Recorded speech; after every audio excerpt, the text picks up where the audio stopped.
Matthew Mack, screen reader plus maths equals ? Ali Camp. Gold sponsors ANZ, Intopia and Telstra. Silver sponsors Canva and Coles. Supporters Rumour, the design recruiter. I'm going to think about how I'm going to want to do this because unfortunately I'm quite a restless person and I like to walk around while I'm talking. So everybody's hearing me fine. Hopefully the audio is working. Amazing. Thank you. So people say I've had an interesting life, and the most I will tell you about what I'm doing right now is that I'm doing a PhD in mathematical biology, working on modeling on an aspect of wound healing, which I think qualifies me to say that I'm not really an accessibility expert, but there's a lot more I could say about this, but people tell me I've had an interesting life, so I'll probably just move on from here. Okay, so because I'm basically in academia, you can kind of just pretend I'm your typical absent-minded professor who is supposedly terrible with technology, but I think one thing that's probably more relevant is that I feel like I should need to explain the university context of where I'm mostly working in, and I assume that some of you've gone to university, got accommodations, and you sort of know the process, but for everyone else who doesn't, I'm just going to quickly outline it here just for a bit of world building. If you play Dungeons and Dragons, you know about world building. So when you're a student at a university and you are applying to enroll, you should go straight to the Disability Equity Office. They all have different names now because they're trying to dodge whatever naming convention or political thing they do. And usually what happens is that they get an access plan and they meet with an advisor, getting access plan, which the students themselves have to forward to their lecturers and tutors for all the subjects where they require accommodations. Don't ask me why. There's only so much about university organizational policy I know, and if anyone has any insight on that, I would love to hear from you. But moving on, the Equity Office or Student Support Office will notify the exams team for arrange for basically exam accommodations and set them up as well. And any specific services that students require is typically contracted out on a casual basis. So steno captioners, like this, probably the person doing this right now for AI Media, might have gotten the company name wrong, but there's other steno captioning companies. Note takers and support staff are usually casuals, sometimes other students that are employed by the university, and ideally they all lead to an accessible university experience for the student, if you haven't heard the horror stories that I've heard.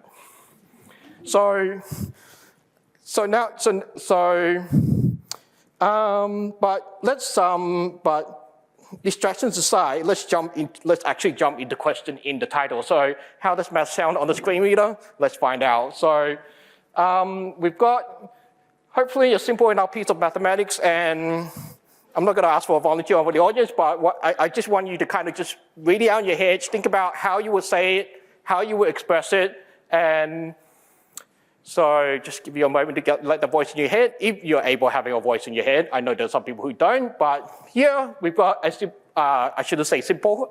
Here we've got a polynomial equation, something you will see in primary school or high school. Y equals 9/2, x plus 1 squared minus 5. And that is how I would read it right now. And let's hope so before I continue, firstly, sorry for the horrible audio. Secondly, humble apologies to our lovely Auslan interpreter and the person doing the captions. I've got a transcript on the next slide, so if you're having trouble hearing the audio, please don't worry. And this is not a commentary on the quality of screen readers. This is more, I'm accepting that screen readers have done the best they can, and I'm more interested in the questions after that. So let's hope this audio works. Y equals 9/2 open parent x plus 1 close parent squared minus 5. So if you could hear that, you can hear a few different things that are different from what I said. It says the fraction where I said 9/2, instead it says 9/2. And the other thing that I omitted in my talk was in my way of saying it was the brackets, where if you were listening carefully, you noticed that I strategically used pauses to indicate where the squared term goes, because we want to make the distinction between the squared term indicating over all the x plus 1, or it could have been x plus 1 squared, where the square would be otherwise on top of the 1. So understandably, screen readers need to be explicit. That's why this is not a commentary on screen readers. Like, the screen readers are doing what they're told to do, and in my opinion, there's absolutely nothing wrong with that. So, but there are definitely a few more subtle things that I will now demonstrate with this. I forgot about this slide. So I've got a transcription of what I said. So you can see in the transcription, I purposely add commas to where I have strategically paused to indicate how I would say it. And then, of course, you can kind of see the Microsoft Narrator version. Having tried this with NVDA and JAWS, the results are very similar. So again, not a commentary on screen reader quality, which I'm choosing just to go with what they give. Okay,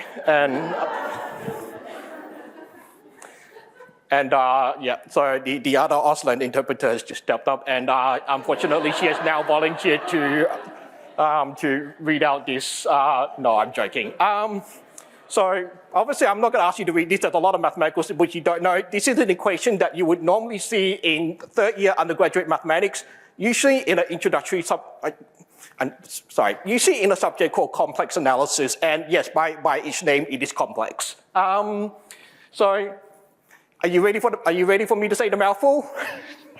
Okay, so this is a contour integral over a boundary C of 1 over z squared plus 1 dz, which is equal to 2 pi I multiplied by the residue of 1 over z squared plus 1 at the value of z equals positive I, and that whole result is equal to pi. Thank you. Thank you. So, are we ready to hear Microsoft Narrator's version of this? Well, you're going to get it anyway. Contour integral over delta cap C of dz over denominator, z squared plus 1n denominator, equals 2 pi I, res open bracket 1 over denominator, z squared plus 1n denominator, close bracket sub, z equals, plus in subscript equals pi end n area expression. Anyway. Okay, let me show you the transcript so it's easier to see some of the differences. So unfortunately, being hard of hearing, there's a part in the narrator transcript I couldn't figure out what was said, but there is enough for me to indicate what some of the differences are. So so at the very start, I said a contour integral over a boundary C, whereas mathematically it reads as contour integral over delta C. But you clearly heard something different on the screen reader, and that's because in the context of complex analysis in mathematics in this particular subject, when we do contour integrals, we just say, okay, we're taking it over some area which has a boundary, which we assign it the letter C.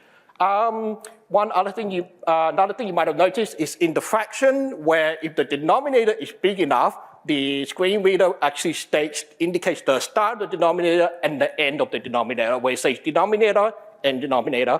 And similarly, where I've got the text with res, that reads res, I purposely said residue because the residue is a mathematical object that we are computing the value of. And of course, but the screen reader doesn't know that. The screen reader doesn't know the actual context, so obviously it's just reading it as res. So now, and hopefully, and as I say, it's not a commentary on screen readers, but the important part to me, the part I find most interesting is that at least in my experience in math academia and math education, it's usually not typical for people like us to actually read out full equations in the way I just did it in this speech right here. If you kind of read a mathematical text, it's a bit more casual. Sometimes lectures might be a bit more laissez-faire or a bit more relaxed with not saying everything accurately. So it makes me wonder, is the verbosity of screen readers actually a problem? So again, I don't need to say again, it's not commentary on screen readers. I'm assuming the screen readers are just doing the job. They're doing it well enough to spell out everything. But I wonder if this means that people using screen readers have to deal with this additional cognitive load. And I'm asking myself, is this a problem? And this is an open question that right now I don't have an answer to. If there's anyone in the audience that has an opinion or want to offer some insight, we'll talk over lunch, among many other things. And since I've been teaching undergraduate maths for like the last 10 to 12 years, I'm thinking about it from an educational perspective as well. There's this difference between speech-to-text expression or screen reader expression and normal expression that make it harder for students using screen readers to learn maths, because there's going to be a difference between the way it is verbally said and the way they would read it in text. So I would theoretically assume there's going to be a period of adjustment where the student will need to try and match up what is being said. And since I'm working at a university at the tertiary education level, I have no idea what's happening at the primary, secondary level. There was recently an article in New South Wales about a student currently sitting his HSC, and he is blind after some accident. And I sent up a nice email saying to him, hey, if you want somebody who understands the university system and can also introduce you to some mathematicians with vision issues, I know 2 of them, reach out, and I left him my email, and I'm hoping he responds, but let's not put the pressure on him. Arguably, because I know I am a chronic overthinker, you probably figured out now I'm very much a very typical academic who just walks around absent-mindedly thinking about things. I've come to understand that sometimes I do make mountains out of molehills, and I say this in like the most sincere academic spirit. If you think I'm making a big deal out of it, if you have an opinion, I will gladly hear you out. But if there's one thing that I've understood in academic research is that if we are to pursue a research in this, like, obviously it does not make sense to do it without input of people who are actually using the technology. So I see this with mostly research concerning Aboriginal or First Nations people. And usually any research project usually has to have those people at the front, because they are obviously the people most equipped to do that research. So here's me wondering, but I could swear here and now while it's on the recording, I'm not gonna pursue these questions unless there's someone who is learning mathematics, is using a screen reader, and all I can say is that, hey, I'm someone available if you want to talk to about it, and is willing to help out. So think of this as a little, signal, a little blip in the mass of AI slop that is the internet. Anyway, we can talk about making maths accessible, and then another dimension to look at it is, like, we write maths, we author maths, and what do we write them in? Now, unfortunately,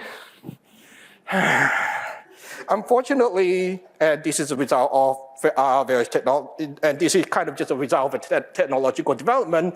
The most recent technology in maths academia we use is called LaTeX, and we pronounce it LaTeX so that we don't get a typesetting language mixed up with a subset of the King community. Not that there's anything wrong with that. I actually know why mathematicians using both, actually, but obviously I won't reveal the name. So LaTeX, say either way, that's fine. Just don't pretend the typesetting language is basically the next bodysuit spandex that you see in the wherever it is you go to. But obviously, Microsoft and Google has made advances since then in typesetting, like mathematics within the thing. But among other things, LaTeX allows mathematicians in a sort of like a programmer sort of ish way. It allows a streamlining of bibliographies and other stuff that other people might find annoying in Microsoft Word. It takes care of certain extraneous details that otherwise might end up being fiddly in Microsoft Word. And what you might see here now is that I've given this is the same also complicated math equation I gave you guys a mouthful of earlier, and the LaTeX tech above it, and you can kind of see this kind of a one-to-one matching between some of the mathematical symbols and basically the mathematics that's being written. So like any other programming language, like any other spoken language, like any other non-English language, the best way you learn is just through immersion and exposure. So I don't really have too much commentary about that in general, but because we use LaTeX, we have to, at least I'm thinking about what are the problems associated with this very specific piece of technology that a very specific piece of subset of people use. And when LaTeX was initially invented, the only default output it would go to that it was invented was just in PDFs, and I assume we all know now that PDFs are not sufficiently accessible. However, from an educational perspective, it's like we write lecture notes, we write lecture slides in LaTeX, and they process them as PDFs, which we give to our students to download. And PDFs are still useful as a file because essentially students can bring them up on the iPads or whatever, and they can write on and interact with it. And obviously, we know about TAG, hopefully, not obviously, but hopefully all of us know about TAG PDFs as well. And there is no, at least when I double check, there's no streamlined package or process to make TAG PDFs using LaTeX. And in the same way that I assume, people know that like making TAG PDFs accessible, making PDFs accessible by using tags and whatever it is, it just takes a lot of work.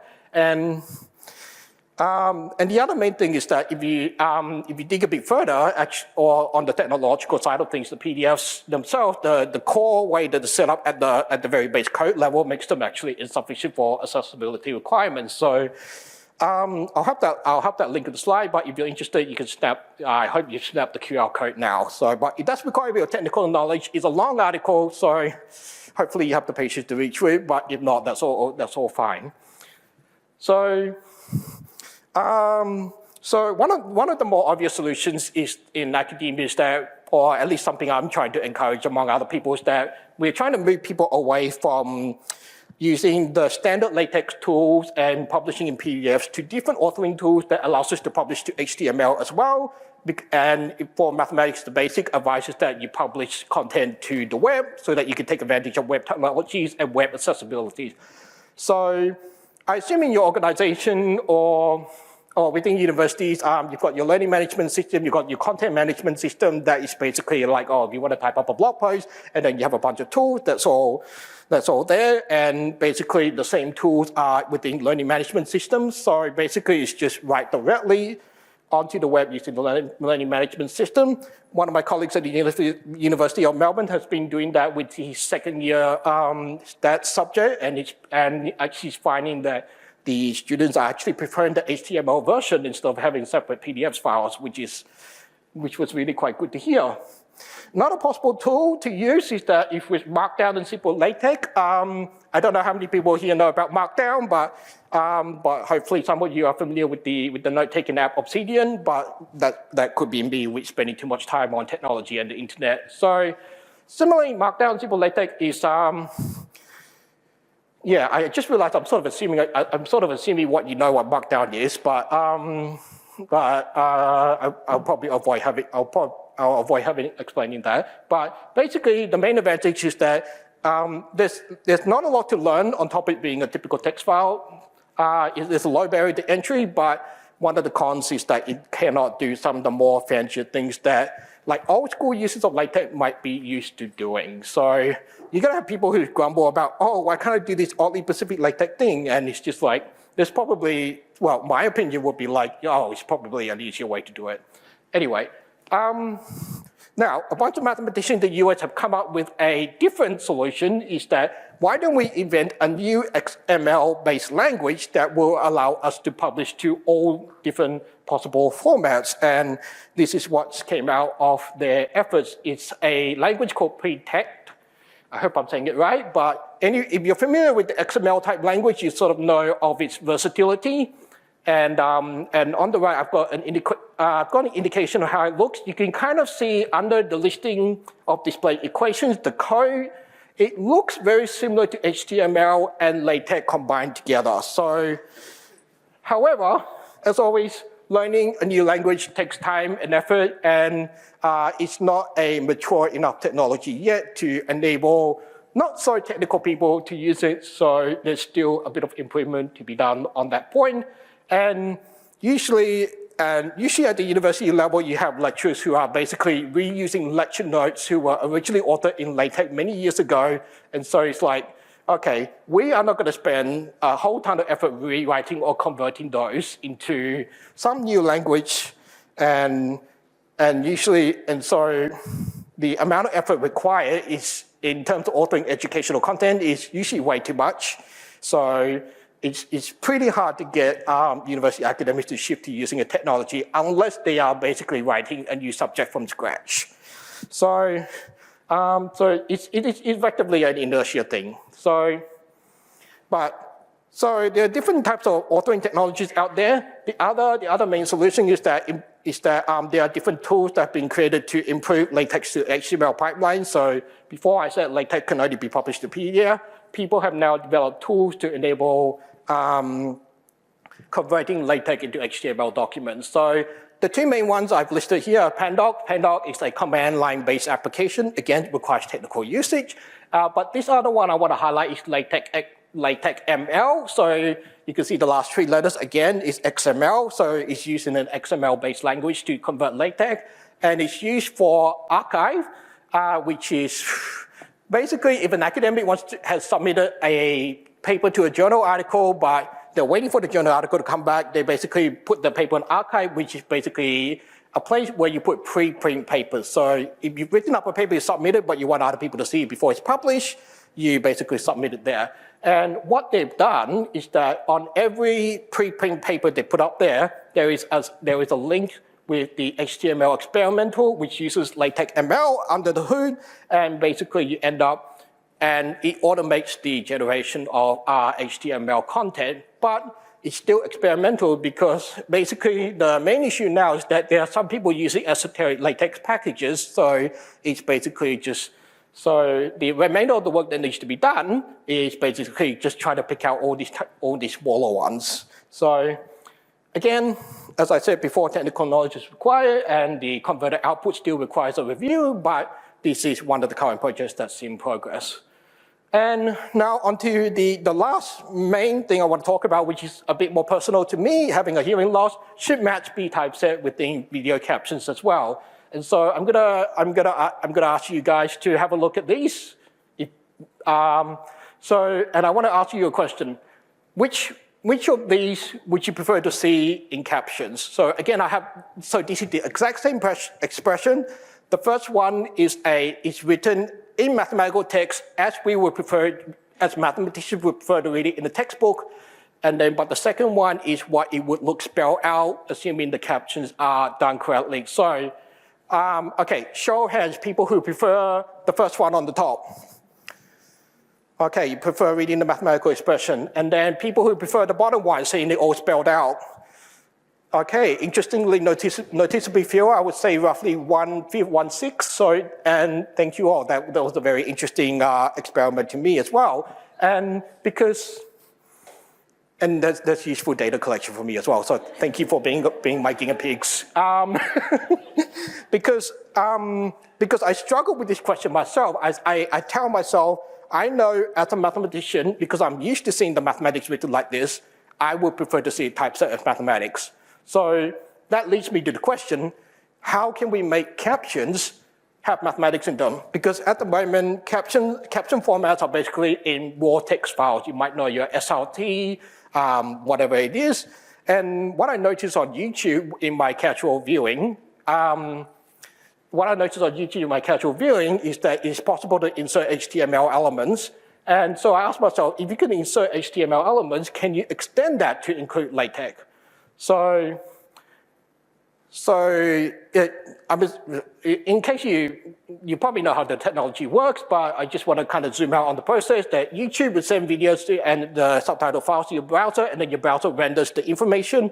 What if we could hijack this process and we say, introduce a new subtitle file that allows for LaTeX expressions, and then basically in your browser have the relevant match rendering library for that expression. So that's my ideal. All I have to do now is build a proof of concept. But if you're anything like me, with many different side projects in mind, unfortunately, that's going very far going very far down on the bottom of the pile compared to the work I have to do for my PhD. So at least I had time to draw this comic to amuse you. Anyway, there's many other topics I could talk about in mass accessibility, mass text-to-speech. This calculus fascinated to me because there's a comorbidity with this calculus and neurodivergence. And all textbook mathematical diagrams, I'm planning to do a workshop on that with mathematicians in December, and Braille for Math does exist, but I've not touched it. I'm not going to do anything about it because, again, same way I would prefer to know from other people. So thank you for being an attentive audience. That's my social media. Basically, Matthews everywhere, or if you just search my name, you can find me, or you can, on LinkedIn, you should be able to see my obnoxious purple profile picture, but I will add as a disclaimer, I don't usually talk about accessibility. They are my personal accounts. I would just talk about whatever it is about very esoteric topics. So thank you all for being an attentive audience. Thank you for entertaining this very specific niche. AliCamp, celebrating 10 years.